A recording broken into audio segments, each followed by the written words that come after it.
Hi, I'm Christy. I want to talk to you today about treatment for SPD, or sensory processing disorder.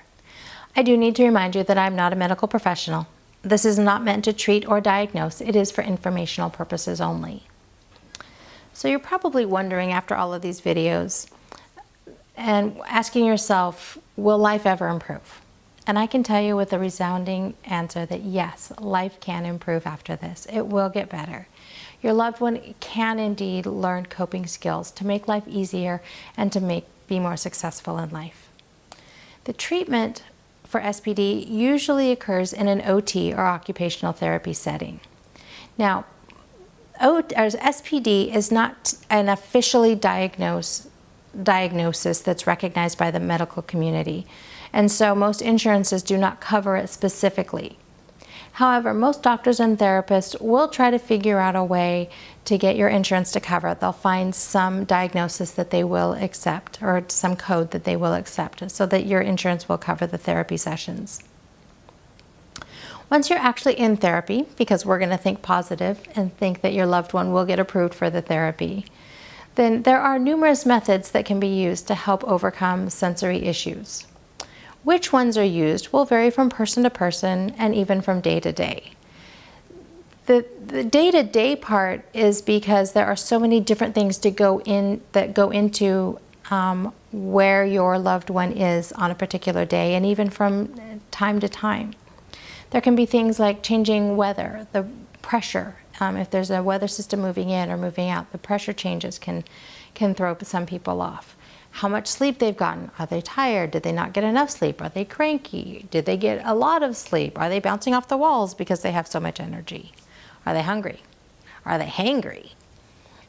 What mood they're in when therapy starts. Sometimes they're just being ornery and what we call contrarian, and they don't want to be there.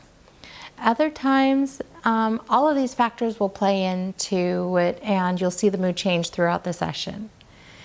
The other interesting note is that the mood can improve throughout a therapy session. And this is because as you go through the sensory, they can learn to regulate the input that they're receiving, and they can process it better, and therefore it's easier to respond to life. I've also seen it go the other way though, where they're being made to do things they don't want to do, and they end up in a bad mood. There are several specific techniques that have been discovered and used and developed specifically for sensory issues. One of them is called heavy work. This is designed to give lots of sensory input to various parts of the body. The three basic types are whole body, oral, and hand. Now the premise is that the proprioceptive system, the muscles and joints, need the extra sensory input. So like whole body would be moving heavy objects, like pushing a basket full of something heavy or pushing a shopping cart.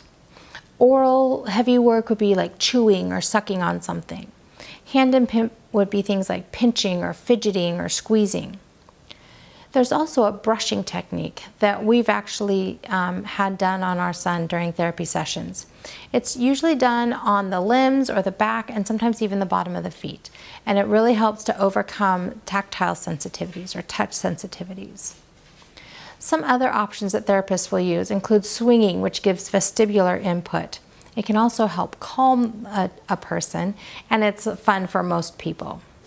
They can also do things like jumping on a trampoline, or put a weighted blanket or a weighted vest on, which many people find the deep pressure to be calming.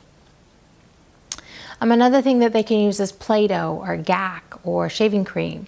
And these things can help overcome tactile sensitivities, but the Play-Doh can also be used for heavy work for the hands.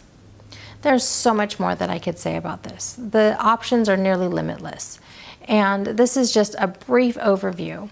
But the next few videos will go into more detail and talk about different options for what's called a sensory diet. And again, I'll explain that in the next video.